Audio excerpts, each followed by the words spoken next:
Good evening, good morning, wherever you may be, streaming to you from the East Coast to the left coast and around the world on UCY.tv. This is All Things Apocalyptic with G. Michael Hopf. So, once again, Ebola. It has reached our shores. Now, who did not know that was going to happen? Really. All these politicians telling us that this isn't going to happen. Obama essentially telling us it's unlikely. Our borders wide open. Our airport's not really properly screening passengers. The fact that we even allow people still coming in from that part of the world. So it's here. What happens now? Really, for all those people, when I was talking about this before and other people that I know are talking about it, who's to say it doesn't create a pandemic here? If I were to mention, when I was mentioning that to friends, weeks ago, they were like, "Oh, that's crazy talk. It's never going to happen." But now it's here. But it wasn't that crazy talk that it was going to be here. Well, now it's here. And what happens? How many people did that one gentleman infect? We don't know because it stays dormant for a while. Now they're busy tracking it down. So it comes down to, I was thinking about this, and I always like to look at things kind of in a scientific manner. I used to have in my youth, I used to kind of jump to conclusions on things. And I sometimes found that didn't work out for me. So when something happens, I do try to sit back and objectively look at it. And if you look at this, you either have to figure that, one, the government, the CDC, everyone that's involved in protecting us from these type of infections, pandemics, either are incompetent or deliberately allowing this to occur. I guess there's also probably maybe even an equal chance that it's just happened. It's just slipped through without any incompetence at all. But the fact remains that there's probably equal amount of the fact that you can say that they're just as easily to blame for making this deliberate as they are being incompetent. So which is it? I know what I think it is.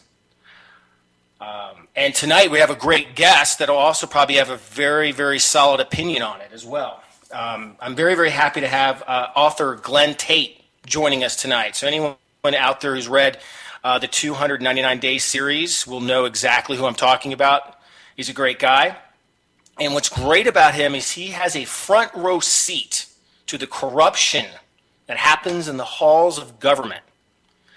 And I'm sure that's why he'll tell us why he has his firsthand account, or I guess what he's talking about, kind of a firsthand account. He puts it in his book series. He is a resident of the wonderful capital of Washington State, Olympia, which I'm actually familiar with because in my book series, Olympia is the capital of the new republic later down the road. He's a very active prepper. He grew up in remote logging towns of Forks, Washington. And by the way, Glenn, quote unquote, keeps his identity a secret, so this isn't his real name, I'm assuming, because he's fearful of losing his job, and it's also because of the line of work he's in. So I'm really anxious to speak with. Hey, Glenn, are you there? Yeah, I lost you for just a moment. Oh, there sorry. we go. Good. So Ebola. I got to know Yes. what your take is on that before you kind of dive into anything else. Boy, you know what? I'm of two minds on this. I am kind of a political guy, and I am a lawyer, so I often say, well, I can see this either way, but this one I really can. And I've been burned in the past, right, by other things that were supposed to be big pandemics, right, and didn't turn out to be. So that's my hesitancy. You were talking about objectively looking at things, so there's that side of it. But the other part of it is this thing seems different. This particular disease seems different than some of the other ones. The long incubation period, the really high mortality rate, and the fact that it is transmitted, with body fluids and all of that other stuff, and that can be just casual touching of sweat, so it's not like other body fluids. Let me put it that way. But so there's that, and here's the thing: looking at it objectively and scientifically, like you said, Sierra Leone, Liberia, those places have pretty much fallen apart, especially Sierra Leone. I mean, it's destroyed that country. And I don't think that's an exaggeration. I mean, there's pretty much no government left and all of that. So I look at what this disease does when it's allowed to run rampant. Obviously, you've got different conditions in a place like Sierra Leone than the United States, but in some ways it's worse here. We're closer together. Probably we don't take things terribly seriously. You know what I mean? People don't care about these things. Most people right now are thinking about, well, let's see, Tom Brady had a bad game last night on Monday Night Football. That is occupying way more energy in this country than Ebola. So it could be big. I've been burned before, but something will be big. I don't know what it's going to be, but it's entirely possible it's Ebola. Well, what's interesting is it keeps raising its head. I've talked about this, weeks and weeks now. And when it first was kind of happening, I was kind of a little bit more dismissive of it, I'll admit. And just because I was looking at the actual what we should be fearful here in the United States. Like if you go to the hospital, you have a greater chance of getting a staph infection and dying than of getting Ebola. But what's interesting is now that it's here, and it just seems to not like it's because my show's weekly, every single week. There's a new major development. Was it a week ago? Obama is ordering troops. By the way, that would be the last mission I would want to be and actually go to that. I mean, I'd have no problem going and doing other things. I spent 6 years in, but I would just not be like, shit, I have no desire to go there. That would be the last place I'd want to serve.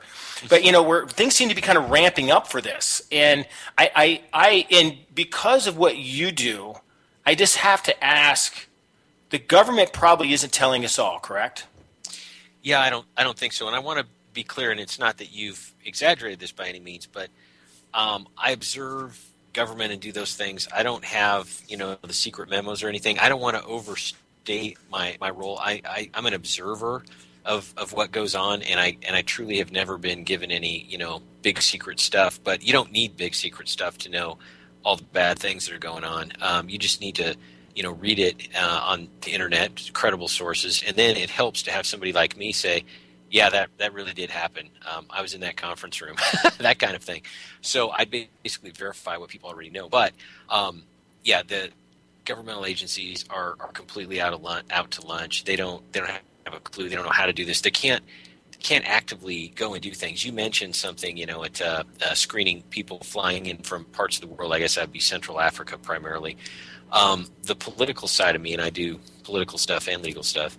Can you imagine the politics of the President of the United States saying we don't want anyone coming on a plane from Africa? Are you kidding me? I mean, think of the politics of that. And so that's an example of why these agencies can't do anything, because they can't do what needs to be done. And there's a perfect example of it. So, they can't do that. And also, the CDC, I don't know much about the CDC, but I'm talking about the state level version, State Department of Health, where I am. One of the last places to ever get any funding, and believe me, I'm not a big proponent of government funding. I'm not crying about this and saying we need to raise taxes to do more government stuff, but it's one of those departments that never, seems to get what it needs. I mean, there are always other higher priorities like, welfare and transfer payments and all that sort of thing. And so much like when there's a big flood or earthquake or something, people say, well, I thought FEMA had all this money. Why didn't they do anything right? Well, it's just kind of the agency that, some of the worst employees go to and that sort of thing. So, yeah, they'll be completely caught off guard. One of the things that's different, and I think perhaps worse for the United States with something like Ebola, is in Sierra Leone, they don't have just-in-time inventory that they rely on for everything. There was some flooding, as you probably know, down in Las Vegas that washed out the main highway, and I'm told that there were shortages of, not huge life or death shortages, but in a day or two there were shortages of gasoline and linens and some pharmacies and stuff like that, and it ended up being okay. But when you have a flood that washes out a couple miles of highway and you can start to see signs of supplies being a problem, that's a big deal. 5-10% of truckers get sick, can't drive, they don't want to drive, they refuse to drive to certain places. You have disruptions of diesel fuel. I mean, we are so dependent on, I'm from where you live, you probably grow tomatoes and stuff that I eat, and they come up up I-5 on a semi truck. I mean, how is that even manageable? So you're going to have, huge, I think, almost self-inflicted problems from just-in-time inventory from something like Ebola or a variety of other things. So that's what I think is the big danger, and we can't handle it in this country. Most people in this country, if they don't have their Doritos, that they're getting on their ABT cards or something, they flip out. They go actually insane and start breaking things, and that, it's the social and political ripple effects of something like a pandemic or an earthquake or whatever else it might be that I really worry about. It's the people that are dangerous, not usually the actual threat that starts the people down the bad road. Yeah, I would agree 100% with that last part of your comment. I often believe that it's never the event itself that causes the apocalypse or an apocalyptic type event. The event occurs, and it's people's reaction to that causes the downfall of something. It's their panic, and that's usually what it is. Panic turns to violence, and then I've known a lot of people in law enforcement. I spent time in the military for a while, myself working for the government for a period of time, and they can't and they fully are aware, and you're probably aware of this too. They can't. I mean, if a certain percentage of the population decides to go crazy, there's nothing they can do. Oh, absolutely, and they know this, and Yeah. they when they do their projections and they do their planning, wargaming, whatever you want to call it, they know this. They absolutely do, and that's not from firsthand knowledge. I want to be very frank. This is from friends of mine that are involved in this, and they say, oh yeah, when the map starts turning colors, it gets red pretty quickly all over the country. So Glenn, why don't you? Because I just kind of jumped into this. Yeah. Why don't we take a step back? Why don't you, for those listeners that are out there, why don't you introduce yourself to them? You bet. My fake name is Glenn Tate, and I'm in Olympia, Washington. I'm a regular guy. Suburban guy, live in the suburbs. I'm not, a former SEAL or something like that. I'm just, one of the things we talk about in the book is untrained civilian goofball. That's my designation, UCG, untrained civilian goofball. I don't pretend to be something I'm not. And I work in the legal and sort of political realm and get to see a lot of things. I've been in state government for a while, and I'm going to keep things super vague because I need to. And Olympia, Washington is one of the most left-leaning places in the United States of America, and so I'm sort of trapped here, and I look around and I see things and can describe things in the book that people will then write into me and say, oh my goodness, I thought you were exaggerating. And then there's a news story or something, and they say, oh my goodness, you weren't kidding, it's true. So, and I was a country boy, grew up that way, redneck skills, knew how to do stuff, and lost it all because I decided I wanted to be a lawyer and live in the suburbs and have a comfortable life. And then I realized how fragile things are. I was talking about just-in-time inventory a moment ago. That's a great example of what I'm talking about fragile. And then I started seeing things, budget and policy things in the state of Washington, realizing how completely unsustainable this is. Of course, it's far worse at the federal level than even at the state level. And one of the things that really sealed it for me was a rather high-ranking state official confided in me that he was getting ready for when all this broke down, and he showed me some stuff that he had, and it made my head spin how prepared the guy was. And I thought, this guy gets not top secret briefings, none of this is classified, but he gets, political and economic news that a lot of us don't get and maybe wouldn't even understand. And it's caused him to react this way. And by the way, it's one thing to say, oh, I'm concerned about things. It's another thing to fill up your basement with thousands of dollars of stuff. That's when you're serious about it. And so that got me thinking, got me involved in this. And the book came about, the books, there are 10 of them. Now there's audiobooks. On October 26th, they come out, all 10 of them. It started with the Easter Bunny. People say, what, is this guy delusional? No, it started with the Easter Bunny. My wife was very opposed to all of this, very reluctant, which is a theme, especially in book one, about this. And this, by the way, is a thing that's touched a lot of, it's usually guys it touches. There's some women out there that have reluctant husbands or boyfriends.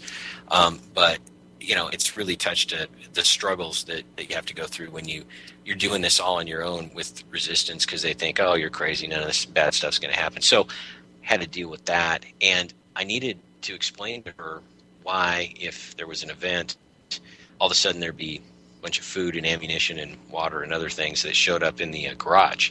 She didn't know where it came from. It came from a storage locker that I had to rent secretly, which is pathetic, by the way.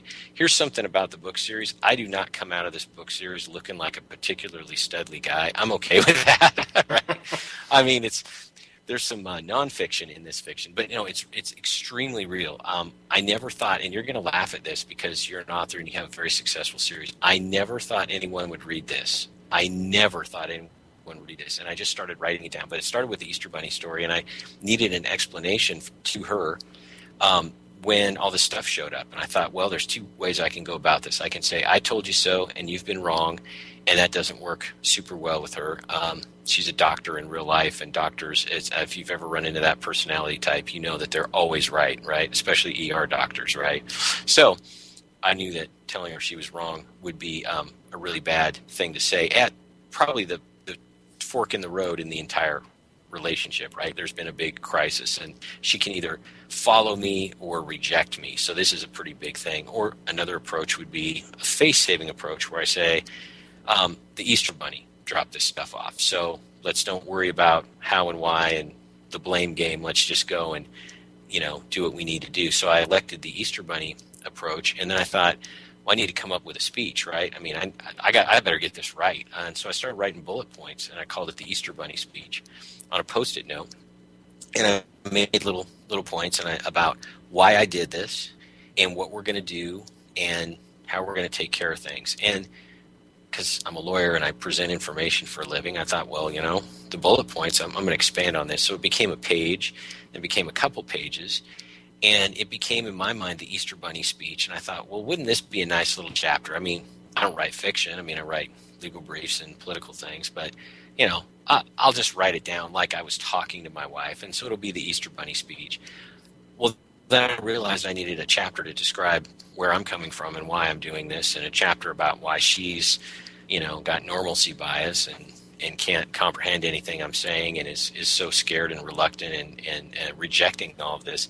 And so then I had to keep expanding that. So it became a book, and then I just kept going and going and going. I've met all these amazing people in my life that are really interesting, and I just started throwing them into this story, and I just created this storyline. It took me 2.5 years. Here's the thing. You're going to love this. I wrote this in secret. My wife had absolutely no idea. I wrote 3,800 pages that turned out to be 10 books.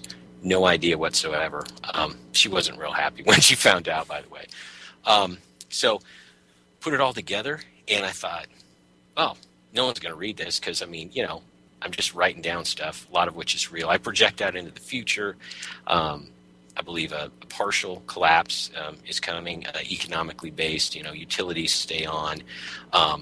Parts of the United States sort of function. Other parts are pretty poorly off. But it's an alternative to a lot of book series out there that I love, by the way. I mean, EMP series and everything. People need to think about that. They need to understand a total collapse and what that means, and they need to comprehend to the extent they can what that is. But 299 Days is really different. It's the only series I know of where it's partial. There's a little bit of government. There's a little bit of food supply. There's a little bit of gasoline. There's kind of an oppressive government some places, but it's less oppressive down the road, but it's really bad in the next city over, and that sort of variation. So I wrote it, and I thought I'll self-publish it. I wanted a $1,500 used pickup. That was my goal. And so I thought I'll self-publish it and sell a couple of these and maybe, get a pickup or whatever. It'll be great. I'll get the message out. And I don't know. I sat down. I spent 2.5 years. I might as well finish it, right? So but I thought, I'm going to get a hold of one publisher before I go and self-publish it, just to satisfy myself, and say I did. So I got a hold of Prepper Press, right? I mean, the name says it all, right? They'll probably be at least receptive to this. And they ended up wanting to do the entire 10-book series, much to my great and pleasant surprise. And the thing has absolutely taken off. I mean, it's beyond my wildest dreams. And then the audiobooks come out October 26th, all 10 at the same time, have an absolutely fantastic narrator who's who's New York Times bestseller. Kevin Pierce is his name. So anyway, that's been a bit long-winded. I appreciate your patience, but that in a nutshell is me, why I did it, and what I did. No, it's all actually really good, and now I've got a few questions that come from that. Because one thing, as far as about convincing your wife, and I think everyone that preps, everyone that prepares, those of us that know something is coming our way, and we're being proactive, that is can be a problem in families. Unfortunately, it's not in my family. But I know there are many people listening out there that it's been a problem. Where's your wife today as far as it relates to the preparedness aspect of things? Tolerant, I think, would be the best word. Still thinks it's a little bit crazy. Rolls her eyes a little bit. Polite and cordial. I need to, I'm not trying to portray her as some mean person or something.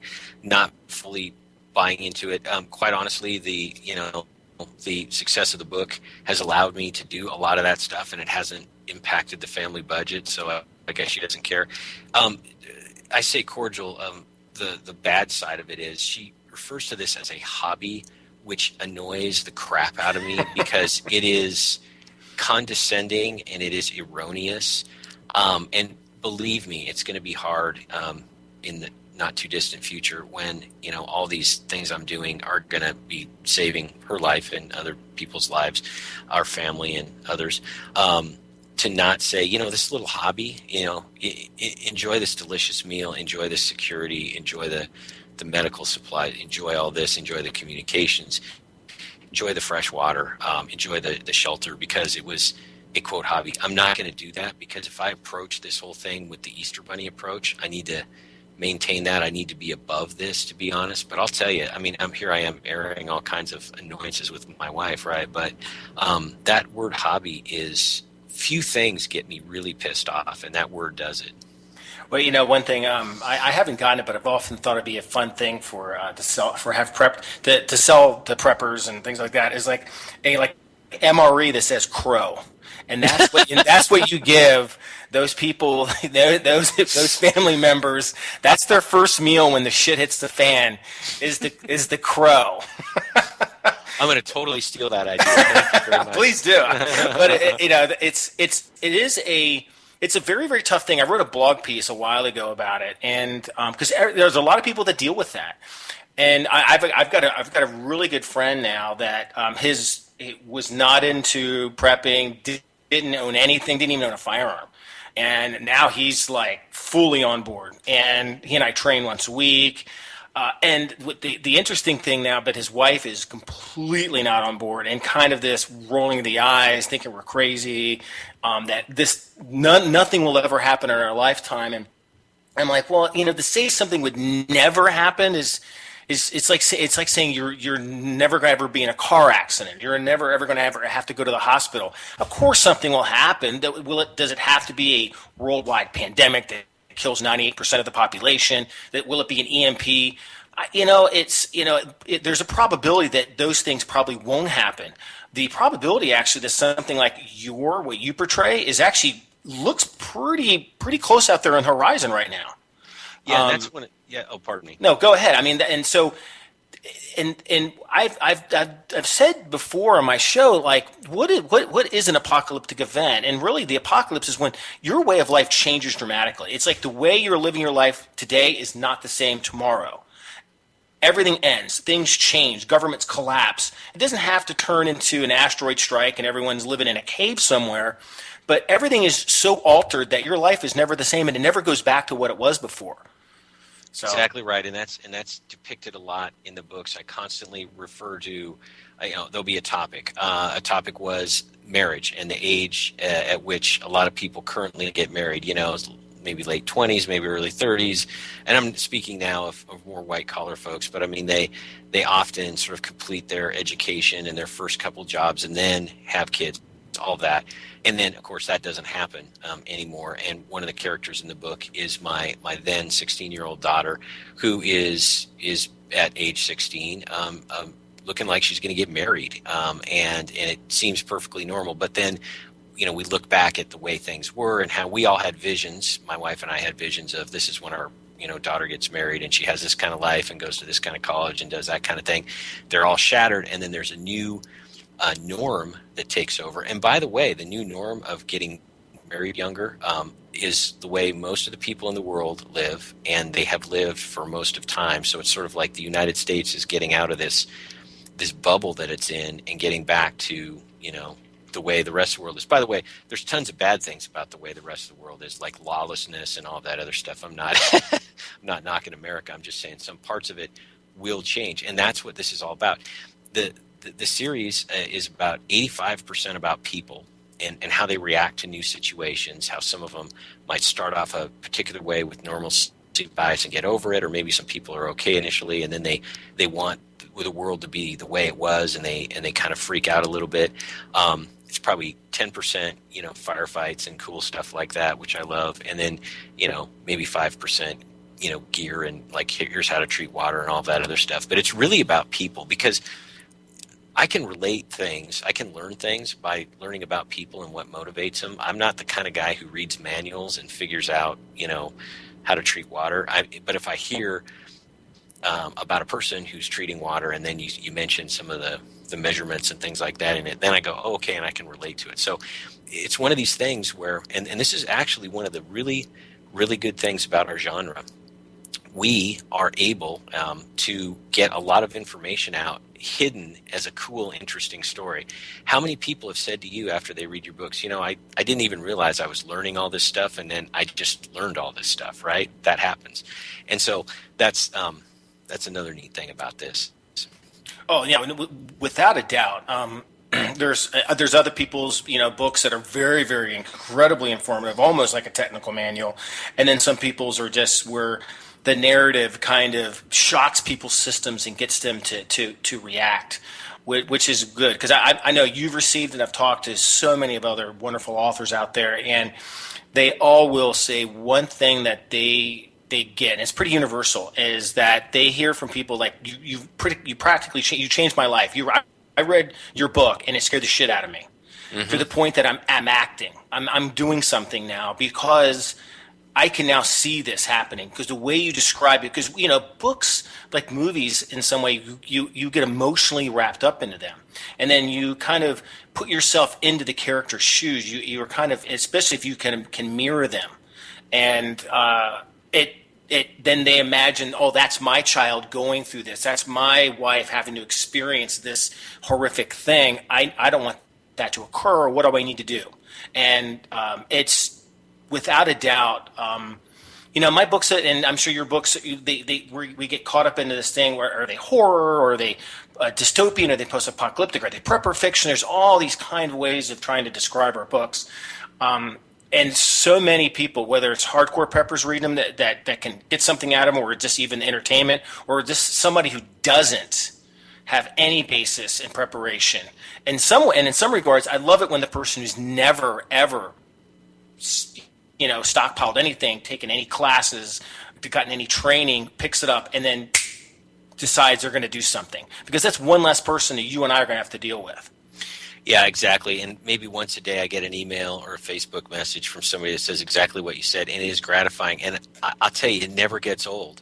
I mean, it is such an enormous honor. And I'm getting goosebumps talking to you now about this, but I'm serious. It's an enormous honor, because we know that there are dozens, hundreds, thousands, tens of thousands, I don't know the number, of people out there that are going to make it through this because of what they read and how they were affected by these stories and what they got out of it. An example of this, and it's somewhat comical, is there's a character in the book who's real.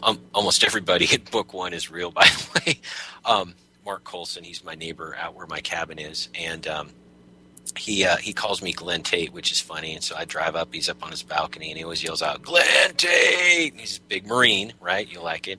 And he says, "Hey, I'm mad at you, you asshole," and a big smile on his face. I said, "Why are you mad?" And he said, "My wife read your books, and now she went and spent $500 on guns and ammunition she's never wanted to shoot before, and now that's all she wants to do." And he's smiling, right? So there's an effect, right, from a friend of mine. And it's that kind of stuff that it motivates people, because $500 is real money. And so that's not just talk, that's action right there.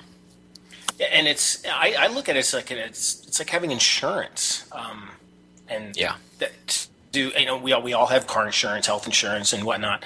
Having those things is an insurance policy, and the wife of my friend, because she was kind of arguing with me and my friend, was it a couple weeks ago? We're all at the dinner, saying like, this is never going to happen, and this is all, you guys are crazy, just wasting money.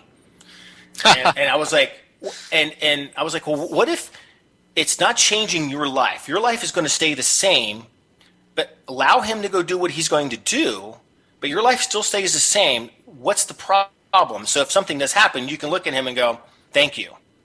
Otherwise, Exactly. you're going to look at him and go, I already know the conversation. Like, why didn't you do something about this? And it's such a bane for some people out there to have that. Do you have any recommendations for people that are struggling with trying to convince a spouse or a loved one or a family member to come on board? Yeah, and I can base it on how this went for me. Of course, I have a little bit different ending to this story, which was one day I told my wife, I wrote 10 books and they got published, and I thought you should know about it. So that's a little different. That most people aren't going to have that experience. But the first thing I always say is just do it. It's great to get their approval and to get their buy-in. And I'm going to speak as a guy and a reluctant wife because that's more common. So it's great to have that acceptance into the validation, all of that stuff. But guess what? That's a luxury. And, if this were, you have a hobby train set or whatever, or you're a bird watcher or whatever it is, then, maybe your wife's approval is great or whatever, but we don't have that luxury here. This is literally a matter of life and death, which is what makes this entirely different than any other topic out there. So just do it. If you get caught, I mean, I talk about this in the book, like getting caught, going to the gun store and stuff like that, getting caught with some food and all of this other stuff. Deal with it. Odds are that, she's not going to take off on you over this stuff. I know, I know that sounds bad. You have to do it. The convincing, I think, you have to have credibility, which is a big topic. It's addressed in the book, and I talk about it because I had to do this too. I can't just say every single time something concerns me, oh, that we're all going to die of Ebola in 2 weeks. If you start doing that kind of stuff, I mean, and by the way, you could think it, and there's a lot of threats out there that I think are going to happen that I never ever mention to her, just because I don't want to fritter away credibility, because it all comes down to that moment. You remember I was talking about in the garage and the Easter Bunny thing. When you're at that fork in the road and she's either going to follow you or reject you and stay in town and be killed in about 2 weeks, or go with you and bug out to a safe place. When you're talking those kind of stakes, you've got to have that trust that she has in you, and you've got to build it up slowly. And you can't let the prepping take all your time or your money. This can't be like, that you're not seeing another woman, but it's like all your time and energy and money are being focused on, showered on something other than her. Can't do that. I mean, yeah, for the price of going out to one dinner, you could buy a couple 100 pounds of rice and beans. I get that, but switch it off, and every other weekend go out to dinner with her and thoroughly enjoy yourself, because see, that's relationship prepping. And I'm not Dr. Phil. I hope I don't sound like Dr. Phil, but I'm telling you it's important, because this relationship is really, really important. What good is all of this? There's a big collapse and you bug out and you got all this stuff and you got a team and you're squared away. You're the king of your local area because you were completely prepping the whole time. What good is it if the love of your life is back in town getting raped? I hate to be so graphic, but I'm serious. What good is it? So you have to understand that the relationship is part of this whole prepping package. And in my case, there's a practical side to it. She's a doctor. It's a pretty good team member to have. So, I mean, there's that part of it too, but that's a smaller part of it. So credibility and just do it. I know that could sound a little contradictory. I think there's a little bit of, at least with my wife, I think it's pronounced hoplophobia. It's a mental condition where people are afraid of guns. I think that's rather prevalent among females. Sorry to stereotype, but that's been my experience. And I don't know where they get this stuff from, but they think these metal objects just like explode and all of that, and they're always dangerous. And if you have one in the house, kids die. I don't know how you deal with that. Try taking them shooting. One thing I did was Father's Day. I get anything I want, right? It's Father's Day. I said, let's go out shooting. We shot 22s, shot an AR in 22 and a nice smooth revolver in 22. Tactical stuff, wearing jeans and a jacket. Of course, in June in Washington State, you still need a jacket, right? Sadly. But so that kind of stuff, and just kind of break the ice. It's Father's Day. What's she going to do? Say no? And it wasn't like, hey, here's a 308 battle rifle. Let's see if a 105-pound woman, is going to get knocked over by the recoil. So you got to really think this thing through, because it's that relationship is a key prep. I hope that's really all I can come up with. That's been my experience. No, that's good, and I hope that some listeners that have some of those spouses that don't want to prepare, and hopefully that might help them. Let's kind of dive into your books and the event that occurs. I can see being one that's happening now, actually. I know because you write in your books, but books are at the same time fiction. Yeah. Where is Glenn Tate as far as thinking, or is there a timeline for this type of event to occur? You know what? That's the one thing I've consistently got wrong. Nobody ever says that, by the way, right? But no, it's the one part I think this should have happened a while ago. Now, the timing is off, but the content is spot on. And this was spooky a couple months ago when the illegal immigration wave was at the height.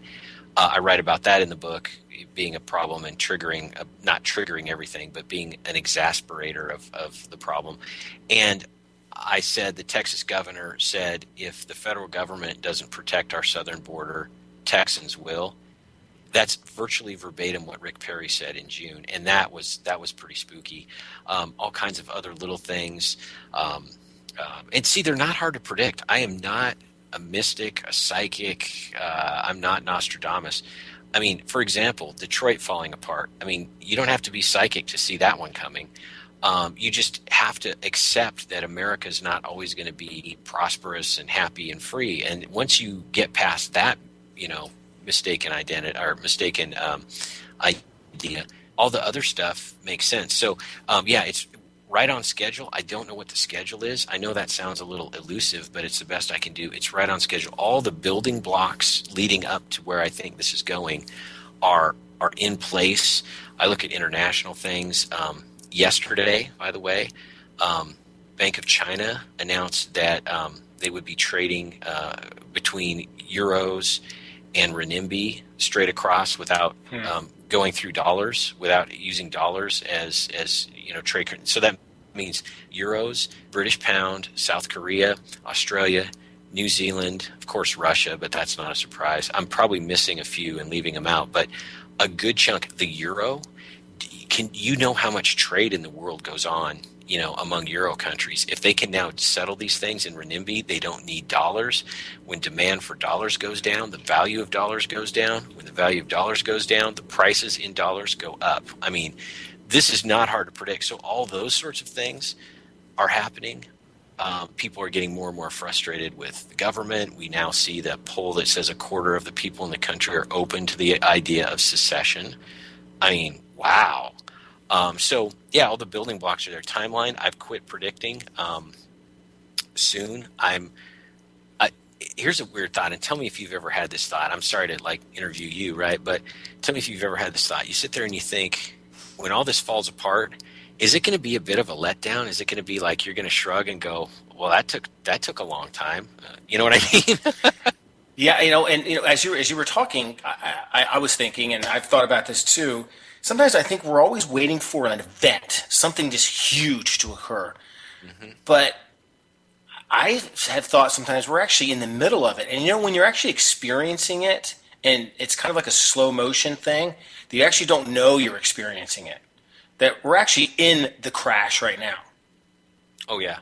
We're actually living it, and it's just happening so slow, and little increments, things are here and here and here, that we don't really witness it. I mean, if you go back 2 years and see what a gallon of milk is, if you go back and see how these, it's only when you put them up. And what if you were to cut out all the little headlines and put all the news and put it on a wall and then start to create a timeline that it all of a sudden comes into focus and you go, oh, there it is. Yes. I've been living it the entire time.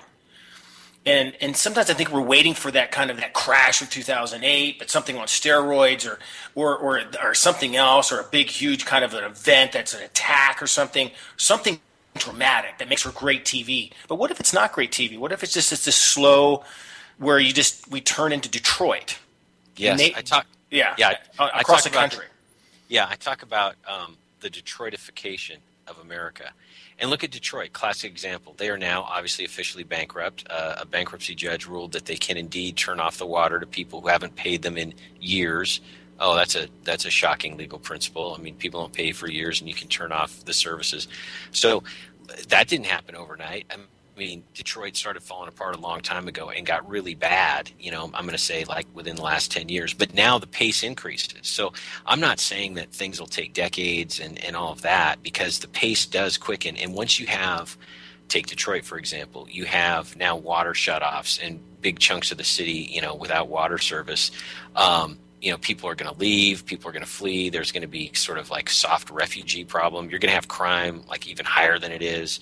And you're going to have all these spillover effects that then create more and more effects that create more and more effects. So there is a quickening. And I think when you look at the headlines, the chronology of all these headlines, the amount of time in between these big events that used to be pretty amazing things is getting more and more compressed. So there'll be more and more of them.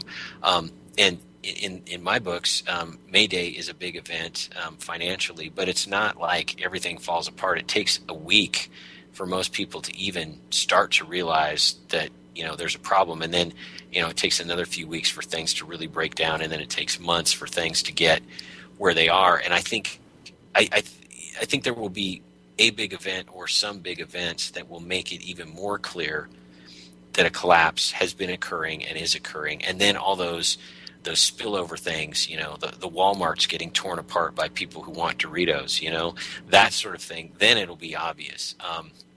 As I'm fond of saying, it's not like people will turn on CNN and there's a slow crawl, scrolling thing going across the bottom that says, this just in, the United States of America has collapsed. That's not going to happen. Well, where do you think government's going to be in all this? And do you think that we're talking about the United States government? Where do you think that are they playing a role in this, or are they just completely, absolutely incompetent? What do you think? Let's see. I don't truly know. I mean, at the very highest levels, and I don't mean like necessarily like on an org chart. I don't mean the President of the United States necessarily, but I mean like the people who run things. I think they have to know of currency. The United States dollar has got to crash. I don't know if it's slow, medium, or instantaneous crash. They've got to know that. They've got to know that churning $8 trillion a year in short-term treasury bonds, that is to say we need to borrow $8 trillion, a 6-week note or a 6-month note, and we pay it off and borrow more. That's what that churning means. That if just a fraction of people who are buying U.S. bonds every 6 weeks or 6 months just kind of stop, then we don't have anywhere else to borrow that money from. So the interest rates need to go way up, which means we have to pay a ton more interest, and we don't have any money for national parks and all that other stuff. I mean, they all know this. So they have to know that this is a problem. They do know. I know that they know what the ramifications are and how quickly, about 72 hours, I think, everything completely falls apart. So they know all that. Are they doing it on purpose? That part I don't know. It would not surprise me, because people in power, evil people in power, do stuff like this all the time, and it's the way the world works, unfortunately. And the United States has had a pass for a couple hundred years, and I think that's over. So yeah, they could be. I have no proof of it. I'm sorry I'm being such a lawyer about this. I'm always thinking of evidence and all that other stuff, but I'm really careful not to, jump to conclusions. So bottom line, wouldn't surprise me. But they know that they're offering solutions to all of this, that if we just give them more tax money and more powers and more NDAA and all that other stuff, they can protect us. They all know that that's just a load of crap. So that part I can attest to. Yeah, no, and I would agree with that. The largest prepper in the world right now is the United States government. They're stockpiling and Yeah. caching things everywhere. And I always find it humorous when they hear the arguments about gun control but they're the biggest purchasers of ammunition, of arms. They're the biggest, and they want to go after gun dealers, and they're the biggest gun dealers in the world. Yeah. It's comical, but it's typical. It's whenever you're doing something, it's better to distract and point your finger at somebody else. But the whole saying, when you're pointing, three fingers are pointing back at you. So, yeah, there's no doubt. I've talked to people, and it's all the same story. They know it's not sustainable what's happening. They don't know what else to do. If they were to tell everybody, then everything would collapse then. So they kind of have to, when you have a fiat type currency, it's built upon faith that it's valuable. And when you tell people it's not, well, then guess what? Everything collapses then. So, I mean, so they have to it's like this, they're playing this thing, but you're right. You see these events compressing and getting closer and closer and closer. And I think that's where there's an anxiety that's out there. It's everywhere. And it's even coming up in kind of some mainstream people. They're becoming a little bit more aware of what's happening, and that's why I think you see a rise in not just say our genre specifically, but you see it in even some of the movies that are being made to some regard. But you also really see it, I think, in the alternative media that's really sprouted up, where there's more sources for alternative news because there's a hunger for it. There's a hunger to hear the alternative than what the mainstream or what the power brokers and in the halls of government are wanting to push. Oh, and I know from personal experience that mainstream media folks who I interact with, they know that their listenership, their viewership, readership, all of that is just going down, down, and down. And at first they wondered why, and if I knew them well, especially, if I had a couple beers or something, I'd list off the example of the week, maybe it was Jason Blair or whatever, just making up stories and being nominated, I think, for a Pulitzer or something like that, and it was all fake. And I say, nobody believes you guys anymore.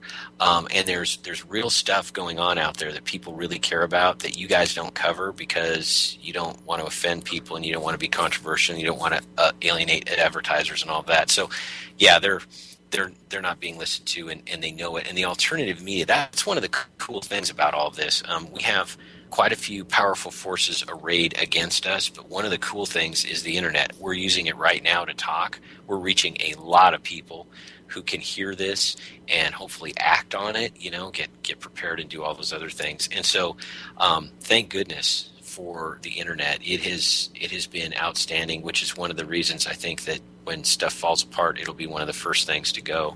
And I write about that too. It'll be the internet will be one of the first things that goes away.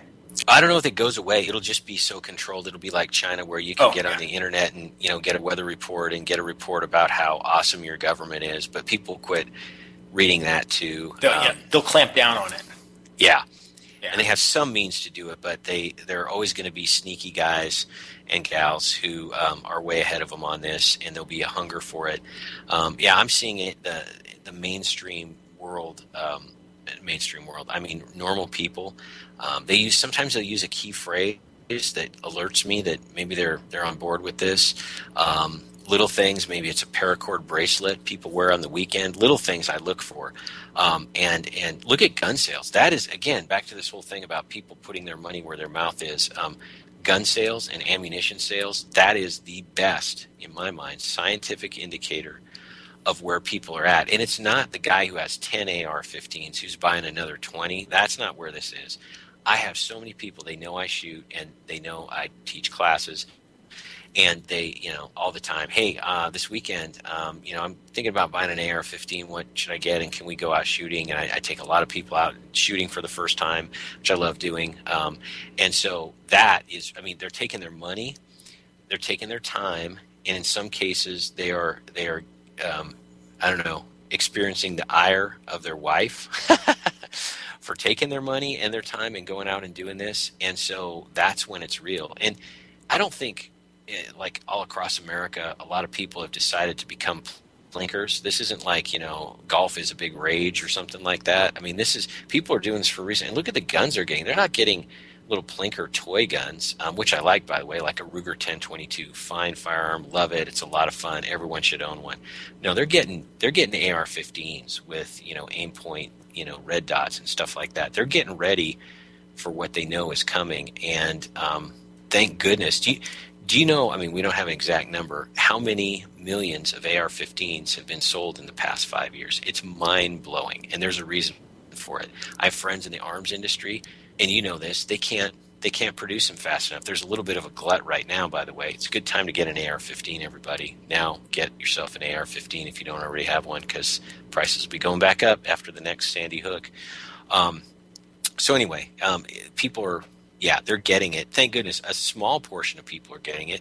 The people who don't get it are getting even more and more ignorant and isolated and ridiculous. And it's going to be really rough on them. And too bad. I'm sorry. I got over that a while ago. I used to, want to try to save everybody. Not anymore. I'm sorry. I've become jaded, and I can't save everybody. And they just need to get out of my way. I'm not going to hurt them, but stay the hell back. Yeah, it's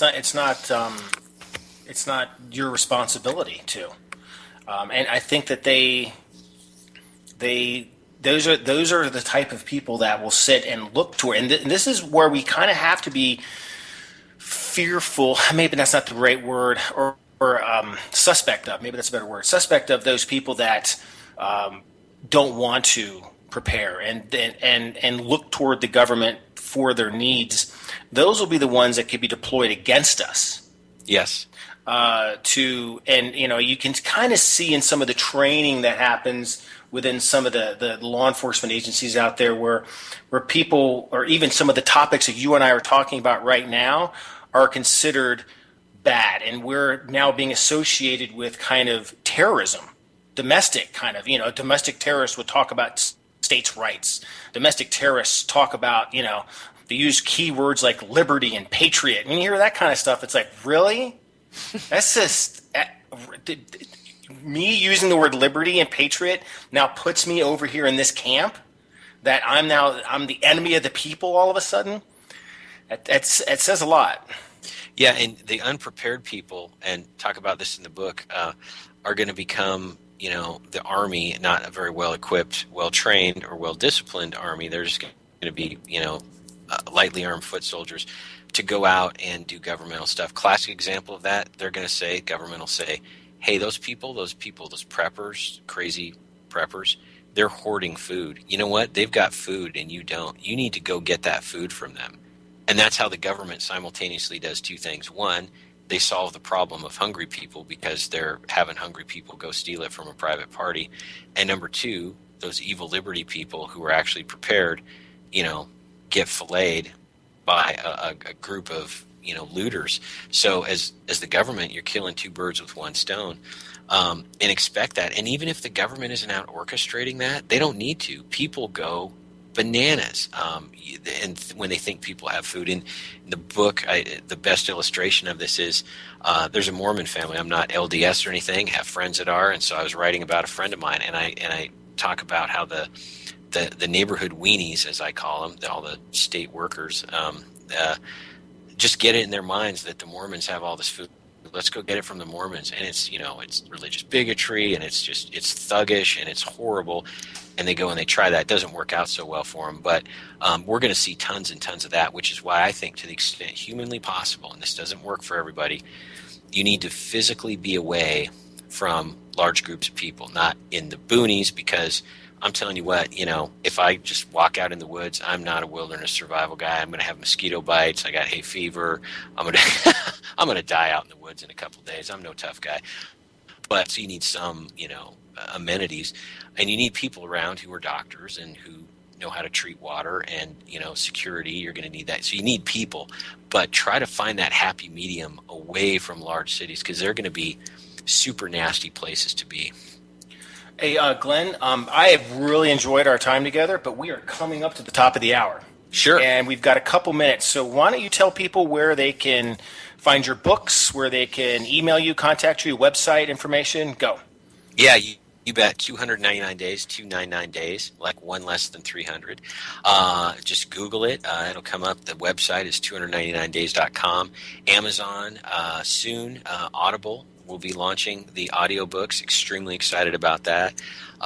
Facebook, 299 days, parentheses, the book.